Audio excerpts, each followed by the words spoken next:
حضرت جنید بغدادی رضی اللہ تعالیٰ عنہ نے اپنے مرید کو ایک صندوق دیا، کہا بیٹا اس کو لے جاؤ اور دریائے دجلہ میں پھینک آؤ اور سنو اس کو کھول کر نہیں دیکھنا اس کے اندر کیا ہے۔ کامل مرید وہی ہوتا ہے جو شیخ کے راز کی حفاظت کرے۔ مرید نے صندوق اٹھایا اور دجلہ کنارے پہنچا، جب صندوق پھینکا تو کیا دیکھا کہ پانی نے آغوش پھیلا لی اور راستہ دے دیا، اپنی آغوش میں صندوق کو ادب سے سمیٹ لیا۔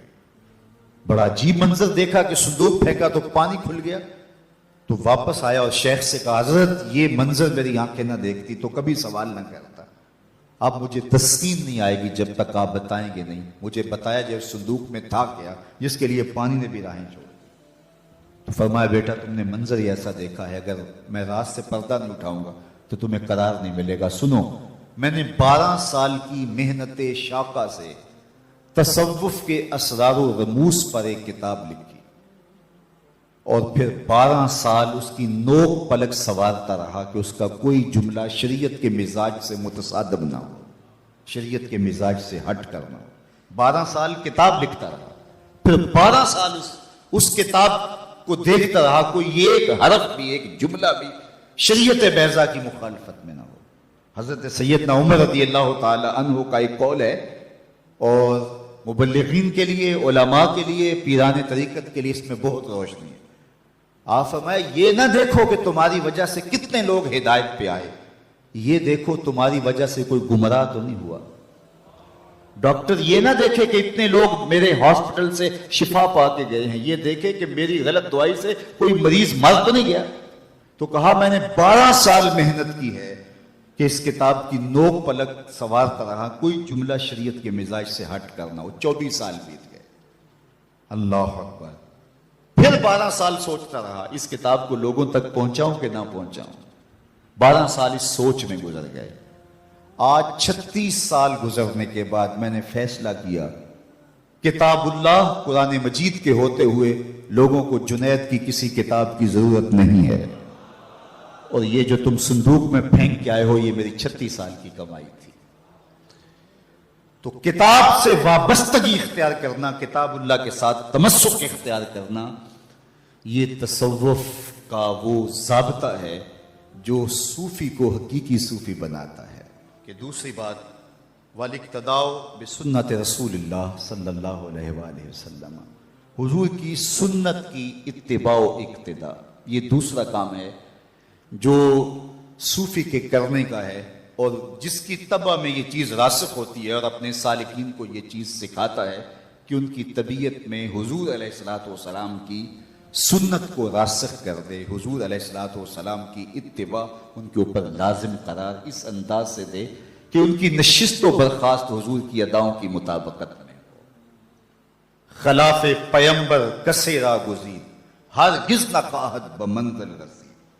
سادی بولتے ہیں کہ کبھی سوچے بھی نہ کوئی کہ حضور کے راستے سے ہٹ کے منزل نصیب ہو جائے اس کو، بلکہ آگے کہا مپندار سادی کے راہ صفا، تواں رفت جز بر پے مصطفیٰ۔ سادی سوچنا بھی نہ، کبھی گمان بھی نہ کرنا کہ حضور کے راستے سے ہٹ کر کسی راستے پہ چلے اور تجھے منزل نصیب ہو جائے۔ منزل تو رسول اللہ کے قدموں تلے۔ تو اس لیے منزل تک پہنچنے کے لیے حضور علیہ الصلوۃ والسلام کی اتباع کرنا ہوگی، اور یہ صوفی کے مزاج میں چیز راسخ ہو تو اس کا تصوف حقیقی تصوف ہے، اور وہ حقیقی رنگ کے اندر آگے بڑھ رہا ہے۔ امام محمد بن حسن الشیبانی جب بصرے آئے نا، امام اعظم ابو حنیفہ کے شاگرد تھے تو بہت وجیح تھے، اور پھر تہجد گزار، شب زندہ دار۔ تو یہودی مناظرہ کرنے کے لیے راستے میں کھڑے ہو گئے کہ ہم مسلمانوں کے امام سے ایسے سوال کریں گے کہ وہ چکرا کے رہ جائیں گے۔ اب مسلمان بھی کھڑے تھے کہ دیکھیے کیا منظر ہوتا ہے۔ امام محمد کا چمکتا ہوا چہرہ، روشن پیشانی، سر پہ جو ہے وہ سنت کا امامہ اور جسم پہ سنت کا جامہ۔ جو ہی آئے نا، گھوڑے پہ سوار تھے، تو جو مناظرے کے لیے تیار کھڑا تھا اس کے لبوں پہ کلمہ جاری ہو گیا۔ تو مسلمانوں نے کہا تم تو مناظرے کے لیے آئے تھے، تو یہ کیا ہوا؟ تو اس نے برجستہ کہا جب میں نے امام محمد کے چمکتے ہوئے چہرے کو دیکھا تو میں نے کہا جب مسلمانوں کا چھوٹا محمد اتنی شان والا ہے تو بڑا محمد کیسا ہوگا؟ یہ شان ہے خدمت گاروں کی، سرکار کا عالم کیا ہوگا؟ تو اللہ نے وہ جمال دیا، وہ حسن دیا، اور جس کا حسن اللہ کو بھی بھا گیا، ایسے پیارے سے محبت کیجئے۔ دیکھیے کسی سے محبت کرنے کا سب سے بڑا داعیہ اس کا حسن ہوتا ہے، اور اگر یہی داعیہ ہے تو پھر آؤ نا حضور سے محبت کیجئے، اور ان سے کی گئی محبت بندہ نواز بھی ہے۔ ایک عشق وہ بھی ہے جو نکما کر کے رکھ دیتا ہے۔ غالب نے کہا تھا عشق نے غالب نکما کر دیا، ورنہ ہم بھی آدمی تھے کام کے آدمی کے پلے یہ چھوڑتا کچھ نہیں، لیکن جس کا عشق کی کہانی میں آپ کو سنا رہا ہوں، جس حسن کے قصیدے میں پڑھ رہا ہوں، وہ حبشی بلال کو کعبے کی چھت پہ چڑھا دیتا ہے، وہ عزتوں کی مسند پہ بٹھا دیتا ہے۔ اقبال یہ کس کے عشق کا فیض عام ہے، رومی فنا ہوا حبشی کو دوام ہے۔ یہ وہ عزت نواز عشق ہے کہ جو بازو پکڑے تو حشر کے دن بھی نہیں چھوڑے گا۔ تو آئیے میں اور آپ اس مجلس رحمت میں عہد کریں کہ اپنی زندگی حضور کے بتائے ہوئے طریقوں کے مطابق بسر کریں گے۔ ہم حضور سے ٹوٹ کے پیار کریں گے، حضور سے محبت کریں گے، اور محبت اس بات کی متقاضی ہوتی ہے کہ آپ جس سے پیار کرتے ہیں اس کا تذکرہ کرتے ہیں، جس سے پیار کرتے ہیں اس میں آپ کو عیب نہیں دکھائی دیتا، آپ جس سے پیار کرتے ہیں اس کی اطاعت اور فرما برداری کرتے ہیں۔ تو آئیے اپنی زندگیوں کو ان کی محبت کے سانچے میں ڈھال لیں اور زندگی کو ان کی راہوں پہ چلائیں۔ آج آپ علم کی گزرگاہوں میں ہیں، کل آپ اچھے مناصب پہ فائز المرام ہوں گے۔ اس وطن کی ہم نے تعمیر کرنی ہے، اس ملک کو ہم نے سنوارنا ہے، اس ملک میں اسلام کے تشخص کو ہم نے اپنے عمل سے پیش کرنا ہے، اپنے رویے سے پیش کرنا ہے، اپنے طرز زندگی سے پیش کرنا ہے۔ ہماری زبان کبھی بھی جھوٹ نہ بولے، اس لیے کہ ہم حضور کے غلام ہوتے ہیں۔ ہمارے رویوں میں خوبصورتی رہے، اس لیے کہ ہم حضور کے غلام ہوتے ہیں۔ اور وہ دن آئے کہ اس ملک کی باغ ڈور آپ سنبھالیں تو ایک اچھی قوم کی صورت میں ہم دنیا کے اوپر سرخرو ہو کر کے جو ہے وہ سر اٹھا کے چل سکیں۔ آج پوری دنیا پہ اگر جانا ہوتا ہے تو ہمیں وہاں جا کے شرمندگی ہوتی ہے کہ ہم وارث تو حضور کے ہیں لیکن ہم کہاں کھڑے ہیں اور یہ لوگ کہاں کھڑے ہیں۔ تو آئیے میں اور آپ اپنی تعمیر کیجئے، اپنی شخصیت کی تعمیر کیجئے، اور حضور کی محبت تعمیر شخصیت کی ضمانت بنتی ہے۔ اللہ اس امت کو عروج عطا کر دے، بٹکے ہوئے آہو کو پھر سوئے حرم لے چل، اس شہر کے خوگر کو پھر وسعت صحرا دے۔